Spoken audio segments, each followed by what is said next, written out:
Shin splints can be a difficult problem for athletes to deal with. Now, I suppose firstly, the assumption here is that you have shin splints, or medial tibial stress syndrome is what people will typically refer to it as, medically, clinically. But ultimately what we're talking about is shin pain. So it could be something else. You can see there are many different potential diagnoses that would give one shin pain. And one thing to note here is that this is really common in anyone who runs, okay? So when you're looking at runners with high training volumes, what you see is that up to 50% of people can have, radiographic signs that if you went investigating, they would have signs of medial tibial stress syndrome or shin splints, but they won't have symptoms.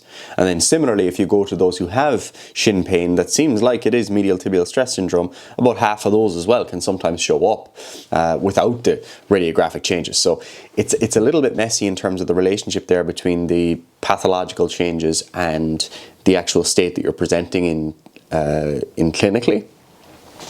But the important thing to note is that you can make changes, okay? So first and foremost, one of the things that I always get my clients to focus on in the presence of shin pain is modifying training parameters.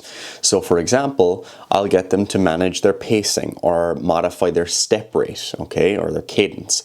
So these are some variables that are important. They're the equivalent of intensity in the weight training context. So if you're going out running and you're hitting 170, 180, 190 beats per minute, you're getting close to max heart rate, you're running hard, you're hitting the ground hard, all of these things are going to increase the probability of you developing something like shin splints. Smart running programming involves easier runs. It involves slowing yourself down. It involves prescribing exercise on the basis of heart rate or intensity in some way.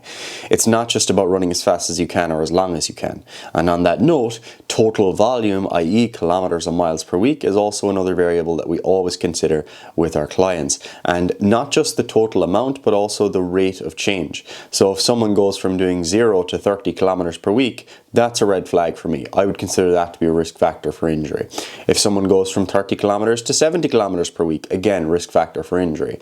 If someone's going from 45 to 50 kilometers per week, they might be doing far more than that initial person we discussed at 30 kilometers per week, but it's a small relative change, and the assumption will be that they've adapted to that previous training volume. So all these things are dynamic factors. It involves smart programming, but that's where I would start, is trying to plan your running much like people plan their weight training sessions. A lot of people will just go out, say, I'm going to do a 5K, I'm going to do a 10K sporadically, no plan, no idea of what their pacing is, no idea of whether or not this is something they can tolerate, and that's just not smart training.